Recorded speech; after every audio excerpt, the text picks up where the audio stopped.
Ada dua hal untuk menentukan apakah sebuah barang itu bisa dikatakan bagus. Hal yang pertama, dia terbuat dari apa.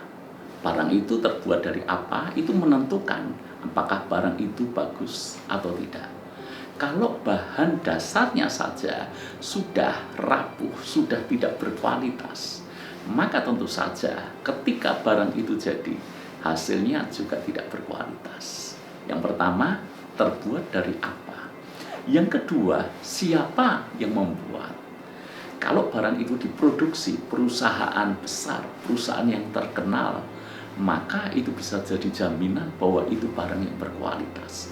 Tetapi kalau diproduksi oleh produsen atau pabrikan yang tidak jelas, bahkan dari negara antah berantah, kemungkinan kualitasnya juga akan buruk.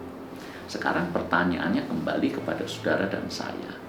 Anda terbuat dari apa? Maksudnya adalah kualitas hidup kita ini terbuat dari apa? Alkitab menulis, apakah kita terbuat dari jerami, terbuat dari kayu, ataukah kita terbuat dari emas? Ketika masa pengujian datang, emas akan bertahan, jerami akan hilang. Kita terbuat dari apa? Dan kita ini buatan mana? Itu menjadi pertanyaan. Sehingga saudara-saudara, di masa sulit ada orang tertentu yang dia tahan banting. Ada orang tertentu yang dia bisa survive. Imannya tetap kuat di dalam Tuhan. Tetapi ada orang tertentu yang dengan mudah berpaling dan meninggalkan Tuhan. Untuk lebih dalam lagi mengupas tentang kita ini terbuat dari apa dan siapa yang membuat kita, saya mengundang Anda semuanya bergabung dalam program Waiting on God. Kami akan siarkan secara live hari Kamis jam 7 malam. Tuhan memberkati. Sekarang kita akan lanjutkan kembali pelajaran kita dalam program Bible Everyday. Saya yakin akan memberkati kita.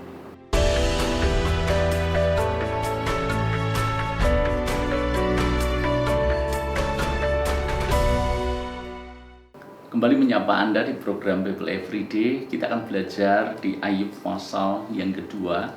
Setelah kemarin kita belajar bagaimana Ayub diproses demikian luar biasa oleh Tuhan. Dari semula dia punya banyak, bahkan dia punya segala sesuatu, hidupnya nyaris sempurna. Tapi dalam satu momen semua yang ada padanya diambil oleh Tuhan. Dan sekarang kita melihat di pasal yang kedua, ini pun menjadi ayat-ayat yang mengundang pemikiran dan pertanyaan kritis. Orang-orang akan bertanya kepada Tuhan, Tuhan, apa Ayub masih kurang menderita sehingga engkau masih mengambil lagi apa yang dia punya? Di pasal pertama anak-anaknya mati. Anak-anak, bukankah itu harta pusaka, itu lebih berharga dari apapun? Tapi semua anak Ayub mati. Lalu kemudian hartanya, usahanya, ternaknya, semua yang dia punya itu pun diambil oleh Tuhan. Diizinkan itu terjadi. Lalu kemudian di pasal yang kedua, sekarang Ayub pun ditimpa dengan penyakit, yaitu barah yang busuk dari telapak kaki sampai batu kepalanya. Sehingga kita pun mungkin berpikir, apakah masih kurang penderitaan Ayub karena kematian anak-anaknya, karena kebangkrutan bisnisnya, sampai sekarang pun Tuhan masih mengizinkan iblis membuat Ayub ditimpa penyakit yang sedemikian parah. Begitu parahnya penyakitnya, ayat yang ke-8, lalu Ayub mengambil sekeping beling untuk menggaruk-garuk badannya sambil duduk di tengah-tengah abu. Dan sahabat-sahabatnya pun ketika melihat keadaan Ayub, mereka menjadi begitu sedih. Mereka rasanya tidak tega melihat penderitaan Ayub yang sedemikian hebat. Tapi yang saya ingin ajak Anda belajar justru di ayat yang ke-9. Teliti baik-baik ayat ini, maka Anda bisa melihat iman Ayub itu seperti apa. Ayat 9, maka berkatalah istrinya kepadanya, masih bertekunkah engkau dalam kesalehanmu? Kutukilah Allahmu dan matilah. Istrinya rupanya tidak terima dengan keadaan itu. Dan dia marah kepada Ayub. Apa yang menjadi kemarahan istrinya kepada Ayub? Karena Ayub masih bertekun dalam kesalehannya, bahkan dalam situasi yang sangat buruk. Itu yang membuat istrinya tidak habis pikir. Bagaimana mungkin saat semuanya habis, Ayub masih berdoa, Ayub masih menyembah Tuhan, Ayub masih bisa berkata dengan rasa syukur, Tuhan yang memberi, Tuhan yang mengambil, terpujilah Tuhan. Dan masih bertekun dengan kesalehannya, artinya tidak berubah dari sikap Ayub kepada Tuhan. Itulah membuat jengkel istri Ayub kepada Ayub. Dengan kata lain, istri Ayub tidak mengatakan, kalau Tuhanmu tidak memberkatimu, Tuhanmu mengambil daripadamu, Tuhanmu begitu dalam tanda kutip jahat kepadamu, tinggalkan, kutuki saja. Respon Ayub di ayat 10, tetapi jawab Ayub kepadanya, engkau berbicara seperti perempuan gila. Apakah kita mau menerima yang baik dari Allah, tetapi tidak mau menerima yang buruk? Dalam kesemuanya itu Ayub tidak berbuat dosa dengan bibirnya.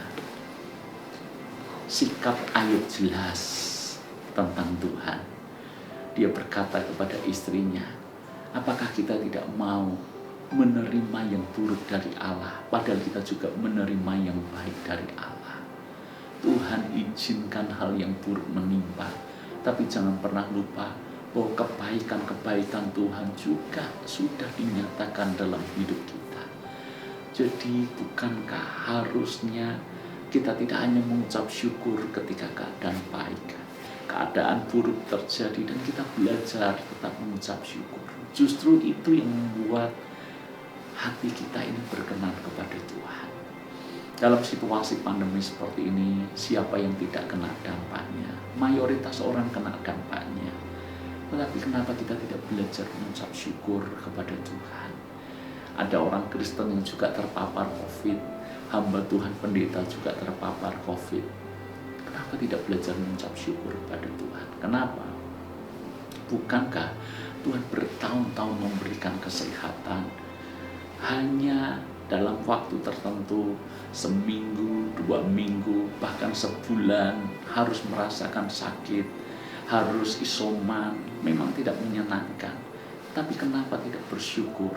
Sebab sudah bertahun-tahun, puluhan tahun Tuhan memberkati kesehatan kita, sehingga ketika Dia izinkan sesekali sakit, kenapa yang muncul adalah keluhan-keluhan, yang muncul adalah persungutan, bahkan menyalahkan Tuhan yang tidak melindungi, tidak menjaga, dan seterusnya.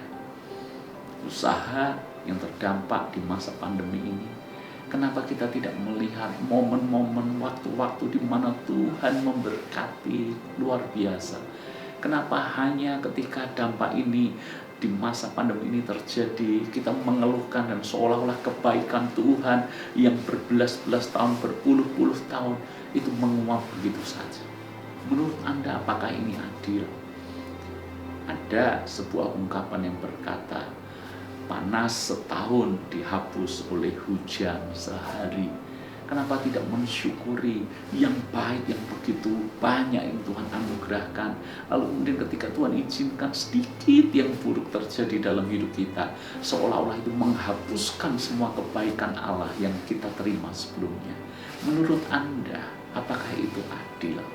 Bukankah kita sendiri tidak mau ketika kita melakukan banyak hal yang baik, ada sedikit kelemahan saja, orang mencaci maki kita, kebaikan yang kita berikan seolah-olah hilang dan menguap begitu saja? Bukankah kita tidak ingin?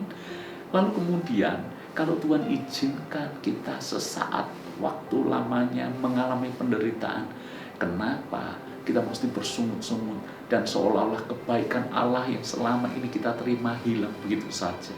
Lagi pula, bukankah dalam penderitaan kita Tuhan tidak pernah meninggalkan kita? Dalam penderitaan kita Tuhan tetap memberikan kekuatan kepada kita. Di masa sulit kita Dia tetap memelihara kita. Kita diizinkan sakit tapi Dia menyembuhkan kita. Bukankah kita harusnya bersyukur? Dan kita mau bersikap seperti Ayub. Kita menerima yang baik dari Tuhan. Tapi kalau Tuhan izinkan hal yang buruk menimpa kita, kita pun bisa bersyukur kepadanya. Tuhan berkati.